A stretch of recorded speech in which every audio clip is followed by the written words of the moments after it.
साक्षात् श्री कल्की साक्षात् श्री आदिशक्ति माताजी श्री निर्मला देवी नमो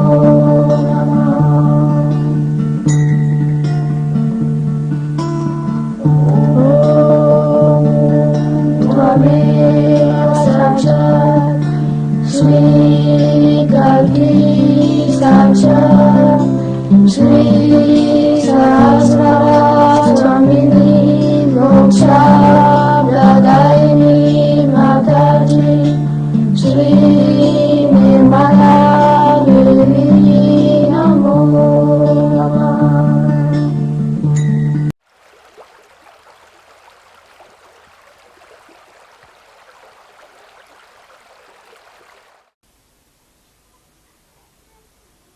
So the first thing that comes to our mind is that whatever we do before realization, we have not to do. The first and foremost thing is realization comes to you effortlessly.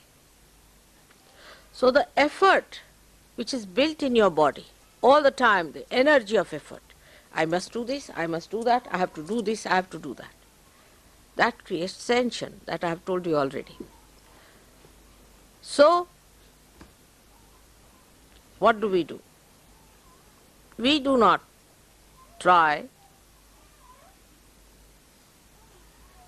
to compete with others. We do not try to fix certain timing, dates, watches. We do not also put our attention into any endeavor which puts us into effort, but we relax that attitude of effort. It's called as, in Sanskrit, prayatna shaitilya. For a Western mind, it's very difficult to grasp the subject. So try to understand. That doesn't mean lethargy. Doesn't mean lethargy. One should never confuse with the dead the energy of the living. Now we are trying to transform our energies towards the energy of the spirit. So you have to allow the spirit to take over. Your effort of your mind should be reduced and the energy of the spirit should work through you. Now how do you do it?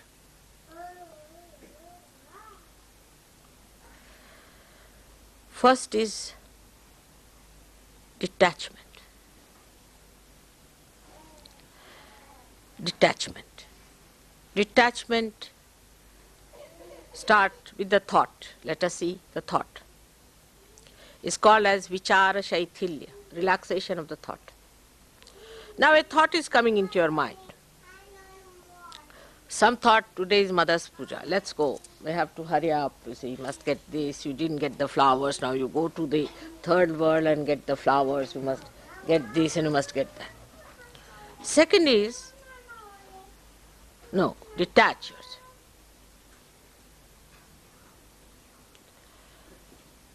Witness. Leave it to the spirit. Watch. You'll get it. Many of you have noticed this. But still this mind, which is quite silly, tries to impress upon you that you have to use the old junky instrument of this mind.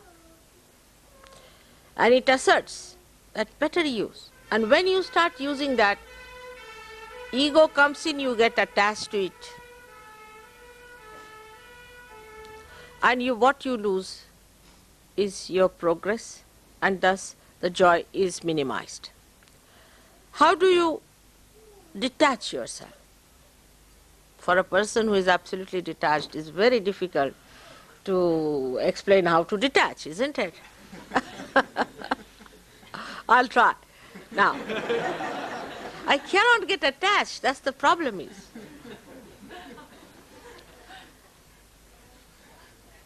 And I find it difficult to explain to you in words which are human words.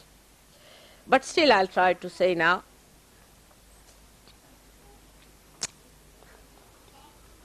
Say I tried something as human beings do in the beginning, just to see how it works out, because I had to experiment.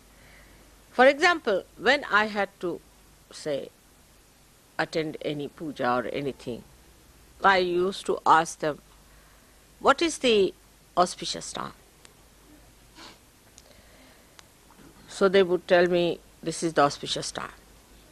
And then another would telephone to say, this is the auspicious time. So I said, how can there be two auspicious times? It's a big problem with human beings. So they said there are 5 panchangas in India. Means 5 books to consult the auspicious time. That's what human beings have done. I said, then why consult? It's better not to have 5 auspicious times. Then the auspicious time is not beyond, has to be beyond time. But it is bound in the time, the way human beings have made it. So it is bound in the time, like in India it is so much, so much, so much. But now here it's different. Then you calculate, you have a watch. You see, to overcome all these hurdles, human beings also make certain devices. So you consult. Now what is the auspicious time here? Leave at that time. Then it's a big headache, because there are 5 books to be consulted. Watch could be wrong, this could be wrong, that could be so. But if you are the spirit, then the spirit works out auspiciousness. It is the spirit that works out the auspiciousness. And imagine when you think like that, how much tension goes out. First of all, you have to be a slave of the watch. Another, you have to be the slave of the books. Then you have to be the slave of the market, of the room, of the place which you have to hire. But supposing if you allow the spirit to work it out, then everything will work out and you will reach at this point where it is the most auspicious. So how do you accept it? Just by accepting. So just now if you give up your satta, your own domain, you get into the domain of your spirit. You give up your domain, that is your ego's domain, or maybe your superego's domain. You give up that and try to see things how it works out. Now what is the testing point of it? How do you test it? It works out. That's the point of testing. It works out. Allow it to work out. Don't put your attention. Attention has the second part of it, the tension. And don't try to say, why not today? It should have happened today. We expected it to happen. Why not at this moment? That's your ego. Thy will be done. So the thought that starts moving in our mind all the time, which creates tensions, is not the thought of the spirit. So, what you should say? Not this thought. Not this thought. Yan neti neti vachanai nigamo avochus. Not this thought, not this thought, not this thought.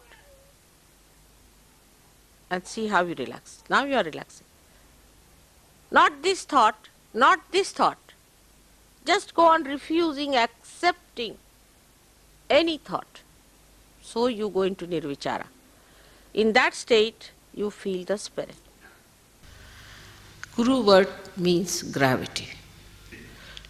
Gravity means a person who is grave, who is deep, who is magnetic. Now, as you have learnt in Sahaja Yoga, that realization takes place in complete effortlessness.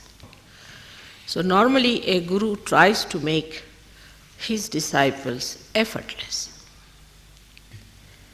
which is called as prayatna shaithilya, means relax your efforts. Without doing anything, you got your prayatna shaithilya, otherwise kundalini would not have risen. Then the second stage is vichara shaithilya, the thoughtless awareness. This also you got it without doing anything. And the third is complete negation of thought, abhava, and the bliss of peace. So one has to understand that you have to pass them through 3 stages. First, when you get your realization, all these things come spontaneously for that moment. When you raise the kundalini of others, these things happen to them spontaneously. You too have that power now to raise the kundalini of people and to establish it in them. But we must understand why it has to be done that way. Why we have to have vichara shaithilya. Because when you project any thought, it is artificial. It is not reality. Thought always stands between you and the reality. When you put in an effort, you stand against becoming. For example, if I have to cure you, I just put my hand and finished. No effort. Because I am that. You get your realization because I am that. I don't put in any effort, I don't think about it. I am that. Just looking at someone, it can be done. Just putting attention to someone, it can be done. Just with a small desire, it can be done. Because you are that. You can mold it the way you like. You can get an example from gold. Now, gold is untarnishable. It does not have to think it is untarnishable. It does not have to put in an effort it is untarnishable. It is. So to be, you don't have to put in any effort. If you have to put in an effort, that means you are not yet that. If you look at the sun, it shines. It doesn't have to put in effort to shine. It shines. So to be that, if you have to put in an effort, that means you are not that. You are trying, you are artificial. The flowers are beautiful, so they don't have to beautify themselves. And this is what one has to understand, that innately if you are that, if you have already become, then what is the need to put in any more effort? But when we say these things, you see, then people think you have to be lethargic, that you need not do anything. You become a guru without doing anything. That's why at the very outset I said it goes in stages. So the first stage is of Sri Ganesha. How he surrenders to the Shakti, to the mother. That is the beginning. If one cannot surrender, that doesn't mean you don't do anything. But surrendering means the worship, the respect of the higher, the obedience to the higher, not to argue it out, not to react, acceptance, absorption, like a child absorbs the milk of the mother, without questioning, without reasoning. That's why Christ has said, you have to become like children. But if you are questioning, then you are no more a child. So first is the state which you have to develop, is the childlike state. But child, which is a realized child, which has to have a gravity. If you can develop childhood first, then everything takes proper course. Because maturity cannot take place unless and until you start from the very beginning. And gravity means maturity, not frivolousness. So now the quality of Ganesha, as you know, is that he has viveka, means he has discretion. He has means he is discretion. So try to develop your discretion power so that Sri Ganesha gives you the wisdom, subuddhi, wisdom. And this is why you have to have a dependence on Sri Ganesh. So at this point, you have to make a negation of efforts.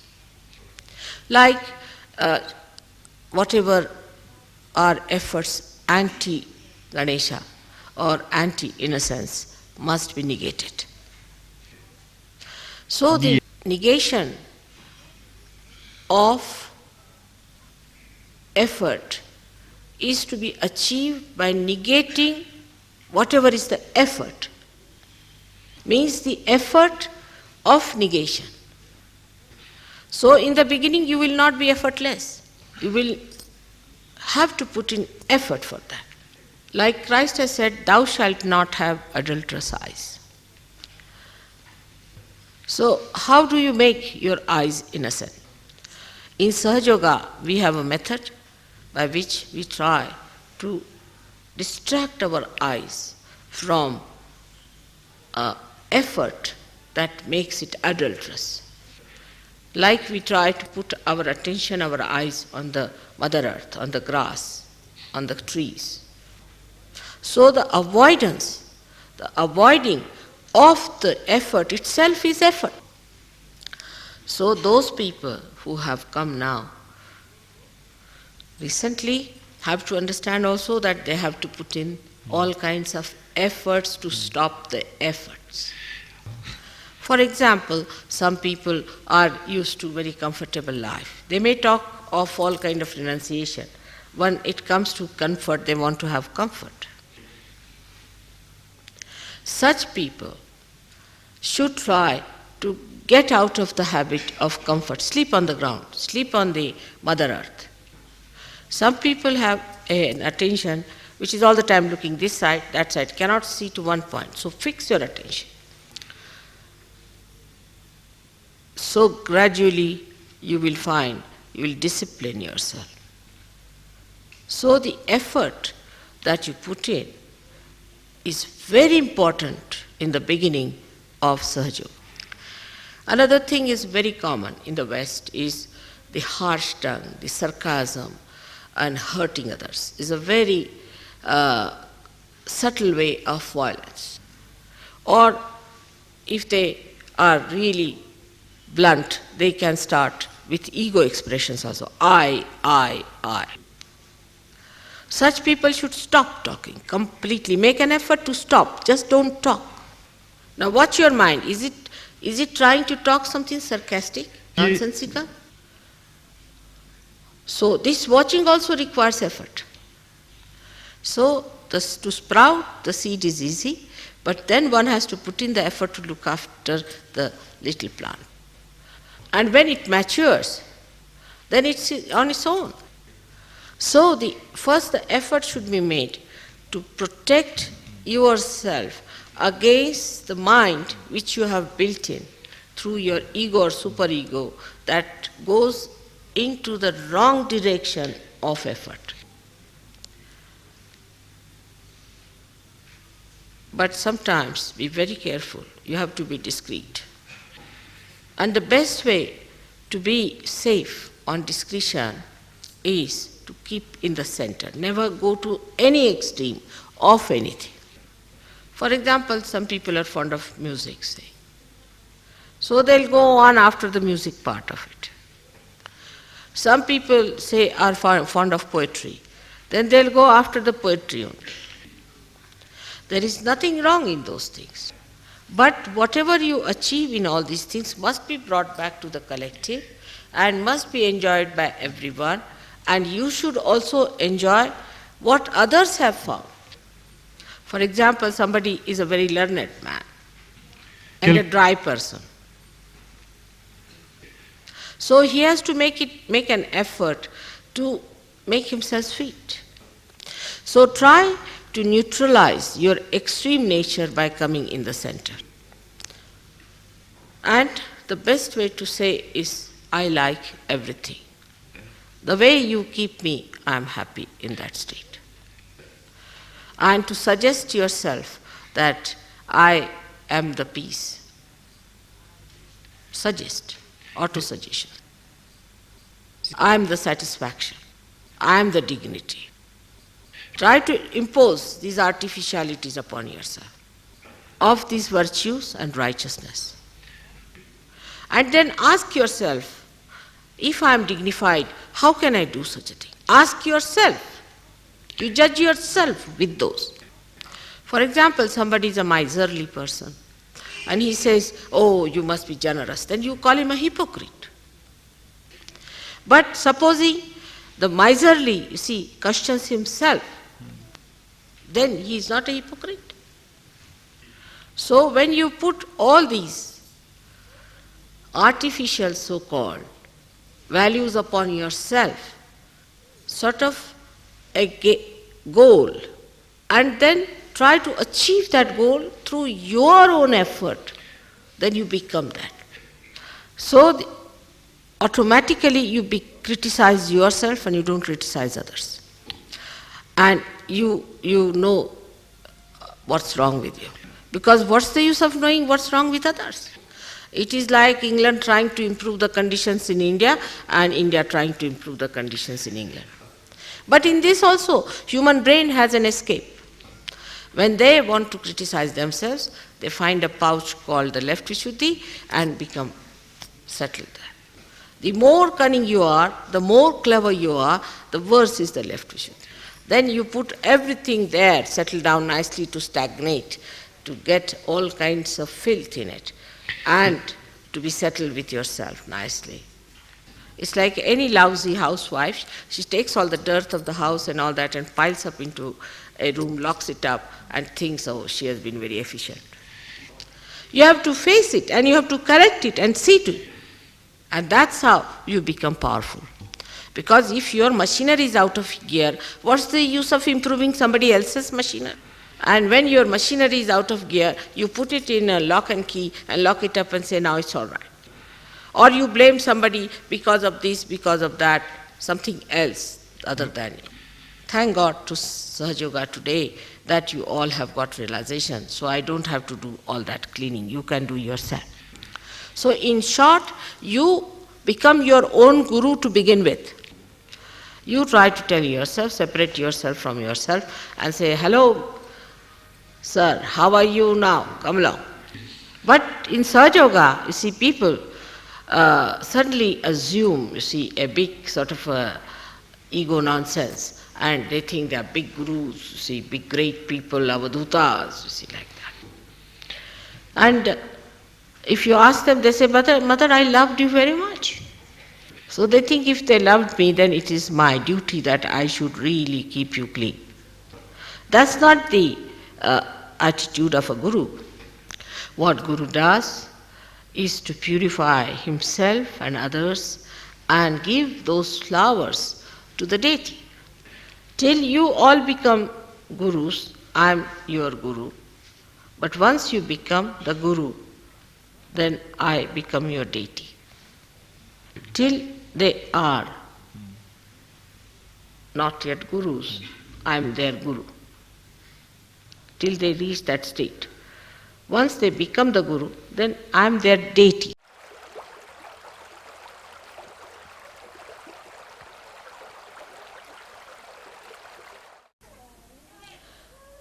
Christ has done the greatest work on this, I should say, but we do not understand because his life was like a micro thing. See, in 3 years. So we have to open it out a little bit and see what he did. He has given us the greatest weapon of forgiveness.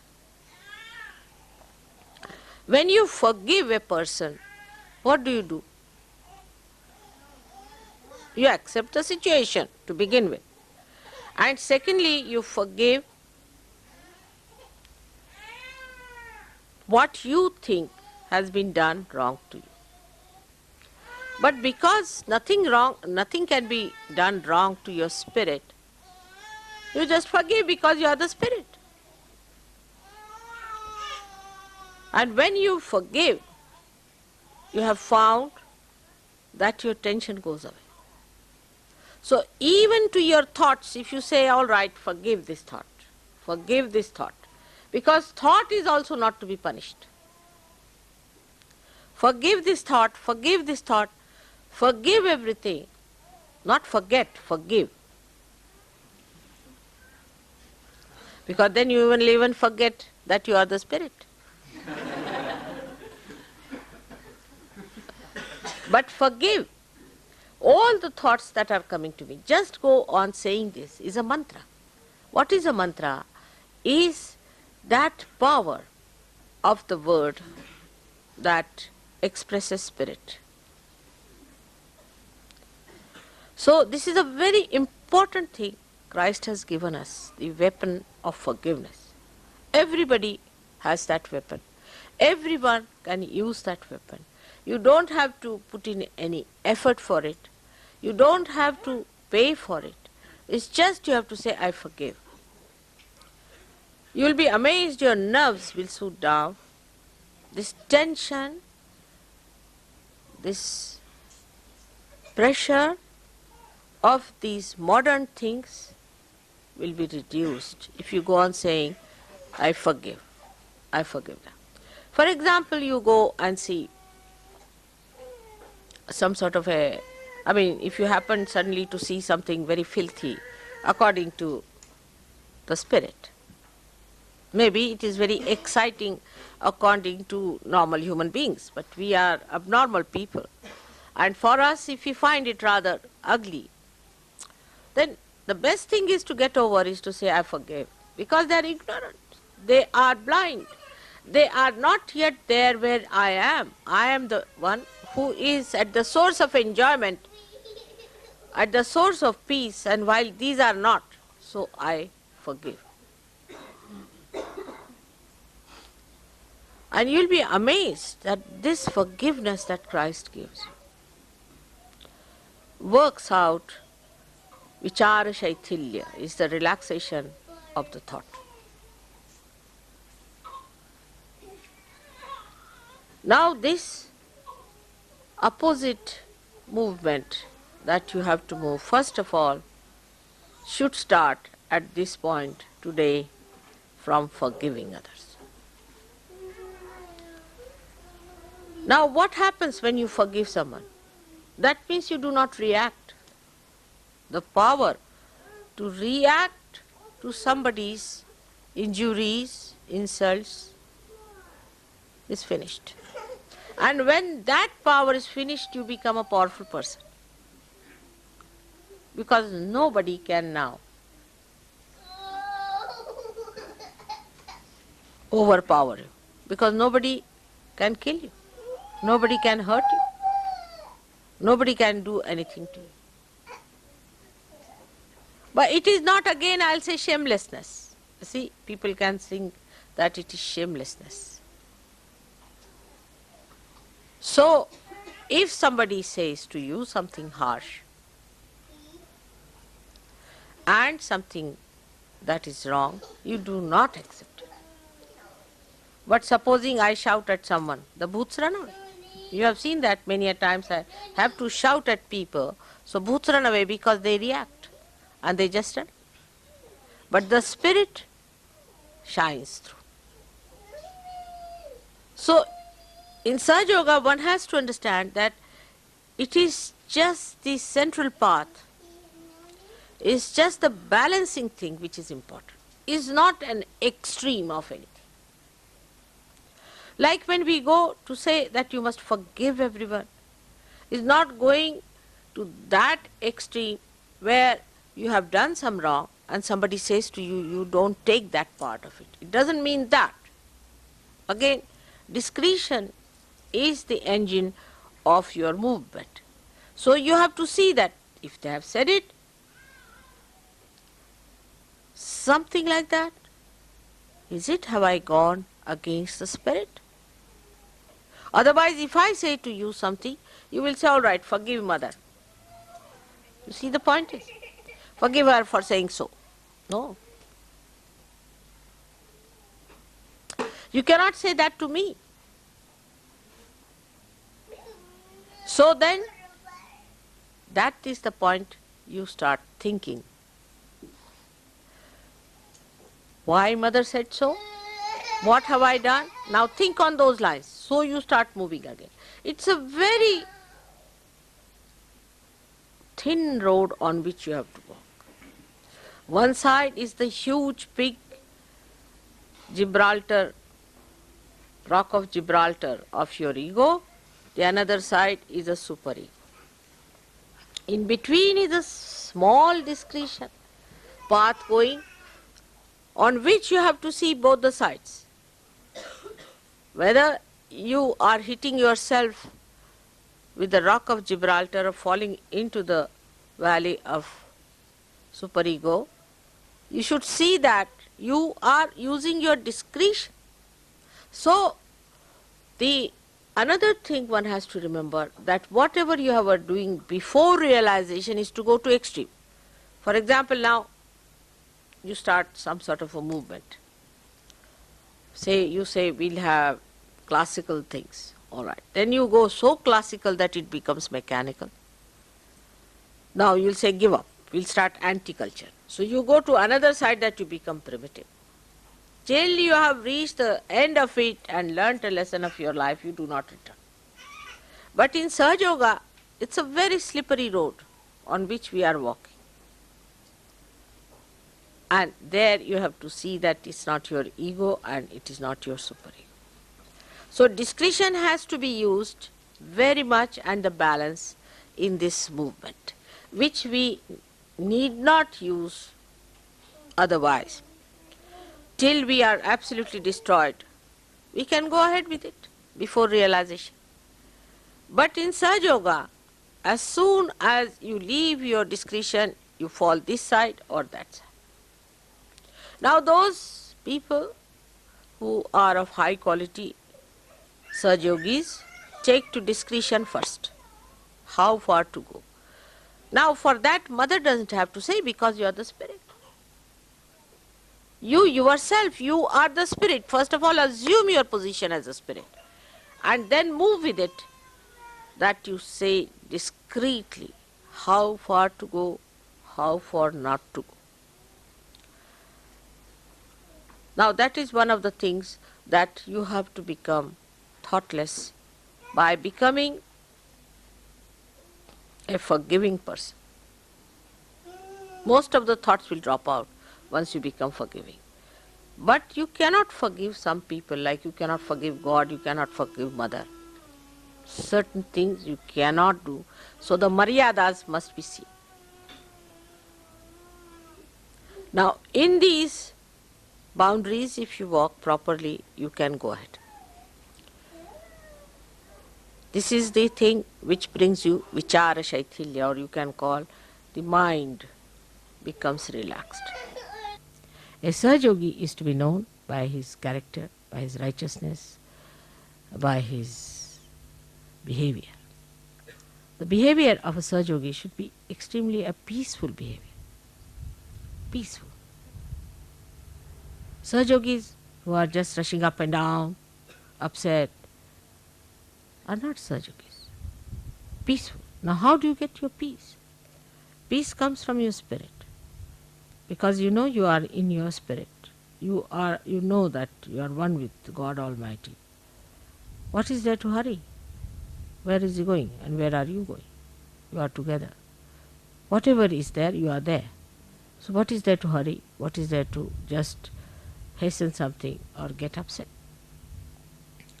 Peaceful personality comes when you say, no, not this. When the haste start, then you should say, not this, not this, not this. Another could be that when you see somebody whom you don't like or who has been harsh to you, who has been cruel to you, you get annoyed. And then again you will get disturbed. At that time, I forgive, I forgive, I forgive. Main thing is you have to be peaceful. Not that some people say that, Mother, I try to forgive, it's difficult to forgive. It's all mythical, you know that very well. But what you have to say, I forgive, I forgive, I forgive, if there's disturbance. Mine is another case.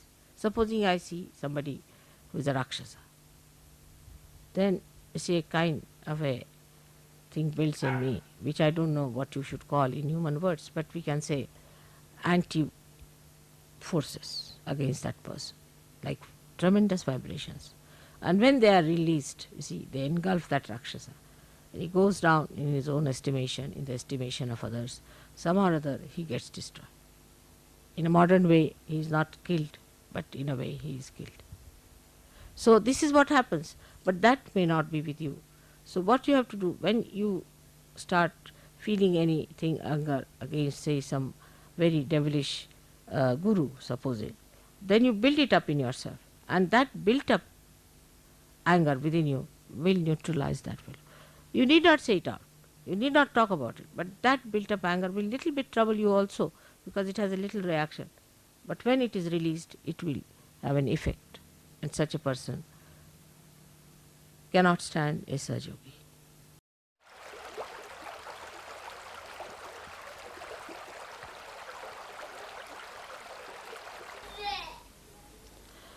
Then you have to have Vishaya Chaitanya. Means your organs, sense organs, always react to things. Because you are human beings, you see, you are born like that. So whatever happens, you react. For example, you see a beautiful flower, you react to it. Some sort of a thought rises with it. Now, you must practice to see something without allowing any thought to rise. Then you start sucking through your spirit the beauty, the glory, the fragrance of a flower. Every flower is a poetry. But when you start thinking about it, then it becomes a dead thing. But you just try to enjoy. Now you are the people who are on this earth to enjoy yourself. Not to worry about anything. Just enjoy. But if you are still used to, I must do this thing special, I am something special Sahaja Yogi, I am a very highly evolved Sahaja Yogi, then you are finished. Say, we are all going in a boat, enjoy the boat and also the waves. But somebody says, I am a very special one, I'll try to jump down. Then you are back again into the same position. So one has to have an attitude of looking at things. Try to develop this habit of looking at things without thinking about it. Try to develop your mind on those lines that you do not react. Now that excitement business or all this sensationalization that is today's craze comes from the same, that your sense organs require a kind of sensation because they react. While we must have our sense organs which do not react, because they must only react to the spirit. So we have to develop a new type of sense organs or a new quality of sense organs who do not react to outside excitement. Now if you want Sahaja Yoga to be excitement, how can it be? I mean, it is just the opposite of it. So what you have to do is to see that your sex organs, say for example your eyes, they see something, then they react. Your ears, they hear something, they react. Somebody wants to talk and see the reaction. There are expectations. But because spirit is active itself, it acts itself. You have seen vibrations, don't speak, they act. It has the power to act, you need not react. If you can reduce the power of reaction, you rise much higher.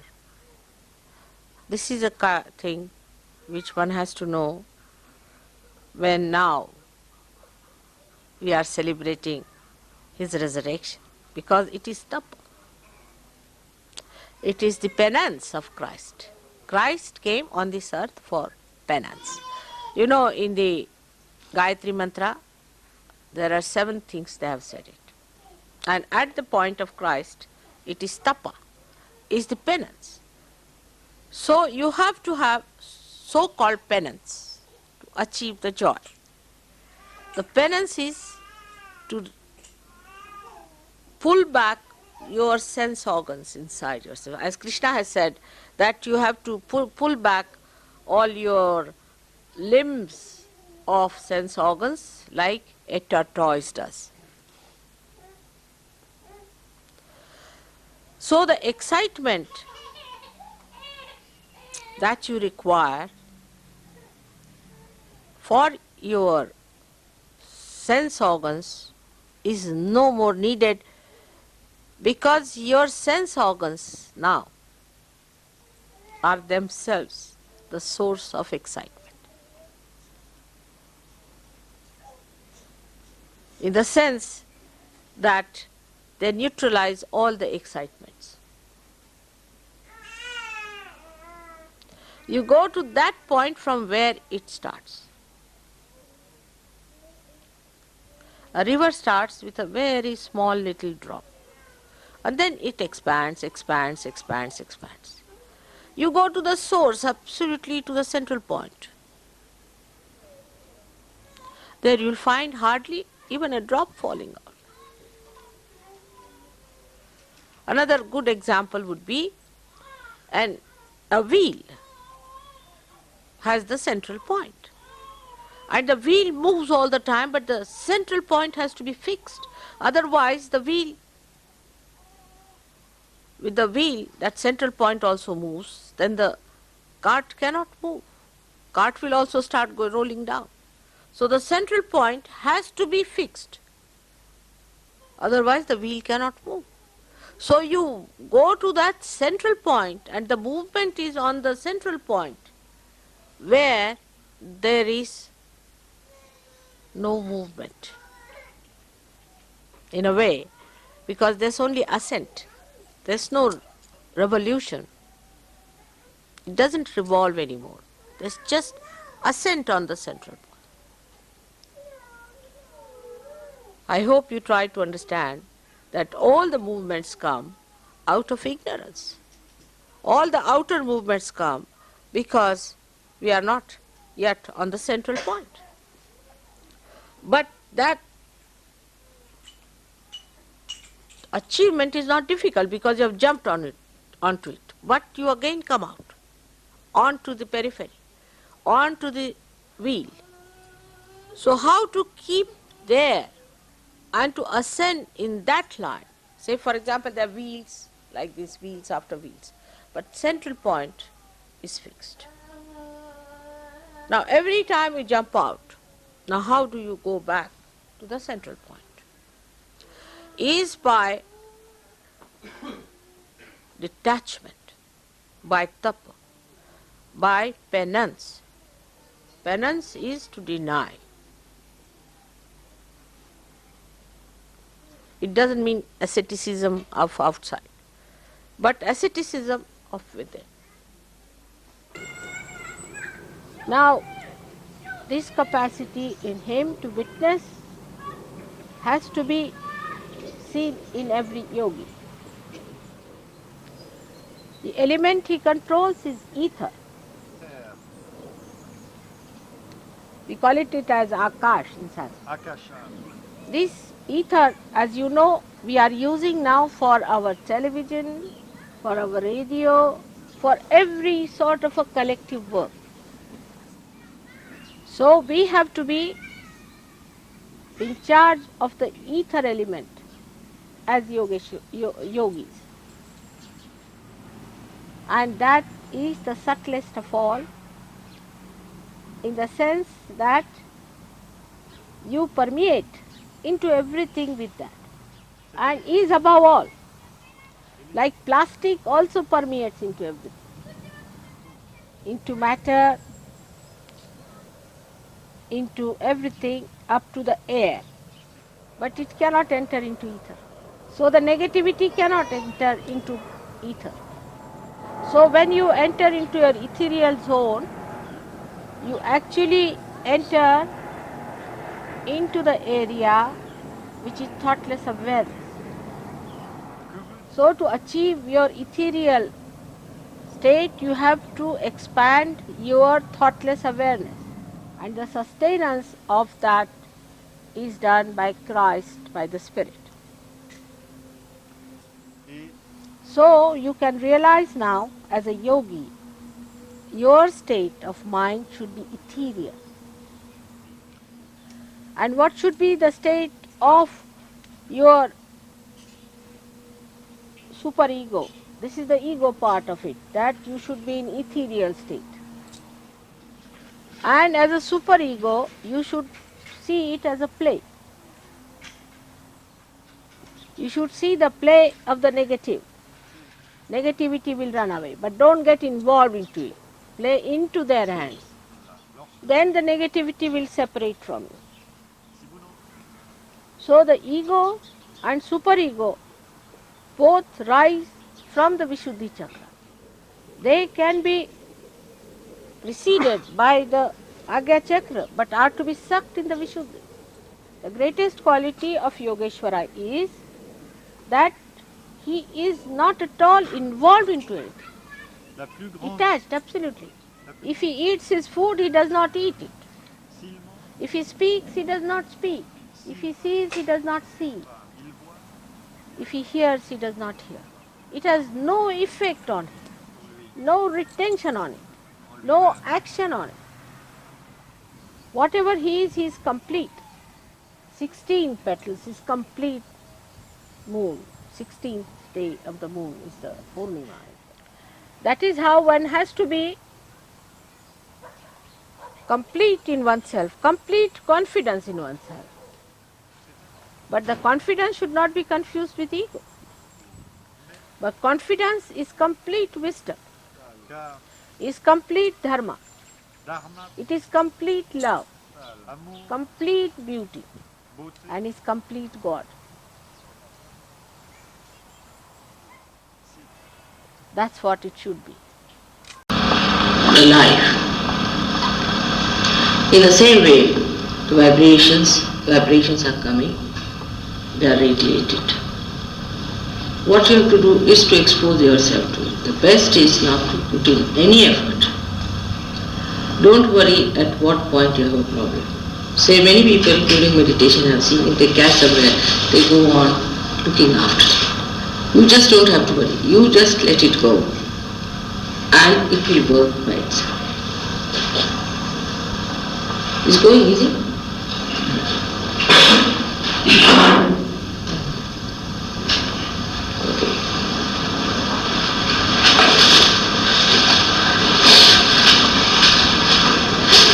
Okay. So, you don't have to put in any effort. This is what meditation is. Meditation means exposing yourself to to God's grace. Now the grace itself knows how to cure you, it knows how to mend you, how to settle down itself into your own being, keep your spirit kindled. It knows everything.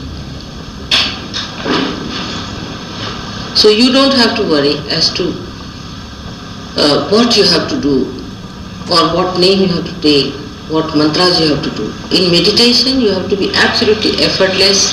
See, expose yourself fully and you have to be absolutely thoughtless at that time. Supposing you possibility, you may not be thoughtless. At that time you have to just watch your thoughts, but don't get involved into them. You will find gradually as the sun rises, the darkness goes away and the sun's rays go into every crevice and every part and makes the whole place lighted. In the same way your being will be completely lighted. But if you put in an effort that time or try to stop something within you or try to give it a bandhan, it will not. Effortlessness is the only way to meditation. But you should not be lethargic about it. You should be alert and watching. The other side could be people just doze off. No. You have to be alert. If you doze off, nothing will work. That's another side of it. If you are lazy about it, nothing will work. You have to be alert and open, absolutely aware, completely effortless, absolutely effortless. If you are absolutely effortless, meditation will work the best. Don't think of your problems at all, whatever chakras you have, anything. Just expose yourself. See, when the sun shines, all the nature exposes itself to the sun and receives the blessings of the sun effortlessly. It doesn't put in any effort. It just receives itself. When it receives the sun's rays, then the sun's rays start acting and activating.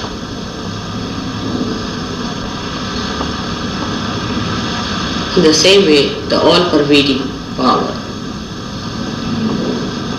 starts working. You are not to maneuver it. You are not to do anything about it. Just be effortless. Absolutely effortless. Don't take any names. Do not bother if your raga is catching, this is catching, that is catching. It is working out. It will go on working as long as it can, and it will do the miracle that it has to do. You don't have to worry about it. It knows its job. But when you put in an effort, actually you create a barrier for it. So no effort is needed. Be absolutely effortless and say, let it go, that's all. No mantras to be chanted. In case you find it's impossible, then you can take my name. But there is no need even. When you put your hand towards me, that's the mantra, sufficient. This gesture itself is the mantra. You see, there is no need to say it more, but the thought,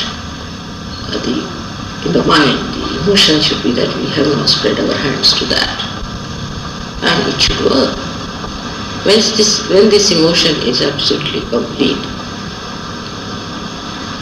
there is no need to say any mantra. You go beyond it. So one has to be absolutely effortless. Absolutely effortless. That is what it is.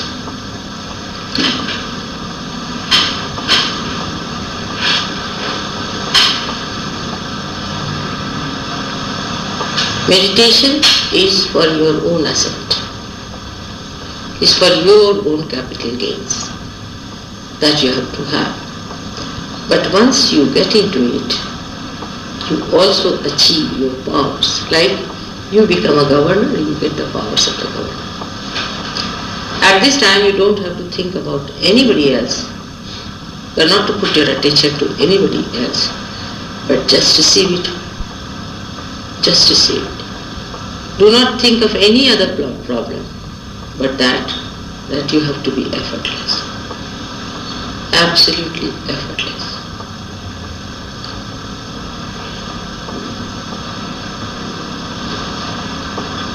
It would work best on the people who are just receiving it. You have problems, that's why you are here. But you cannot solve them. They have to be solved by divine power. This must be understood fully, that we cannot solve our problems. It is beyond us to solve our problems.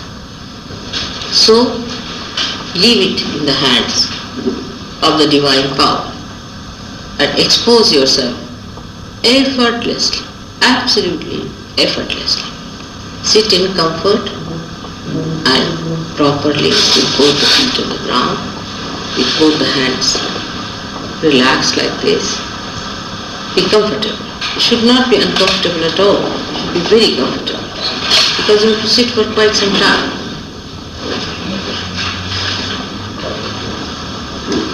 And you try to put your attention to me within yourself, if you can, to my Kundalini if you can. You can come into my Kundalini, everything will be done. Just like this, the hand should be like this straight.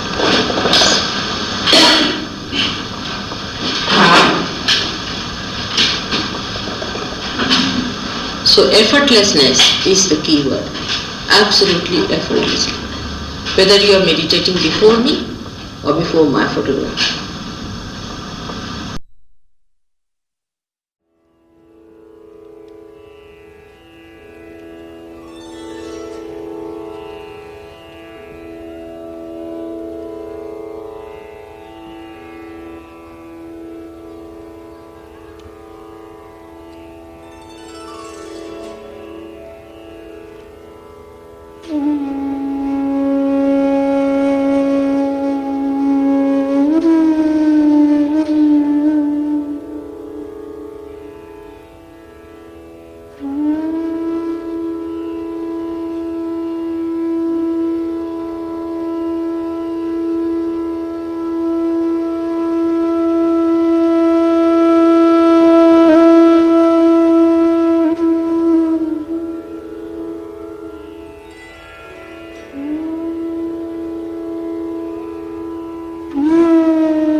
Om Tvameva Sacha Shri Mahalakshmi Mahasaraswati Mahakali Trigunatmika Kundalini Sacha Shri Adi Shakti Mataji Shri Nirmala Devi Namo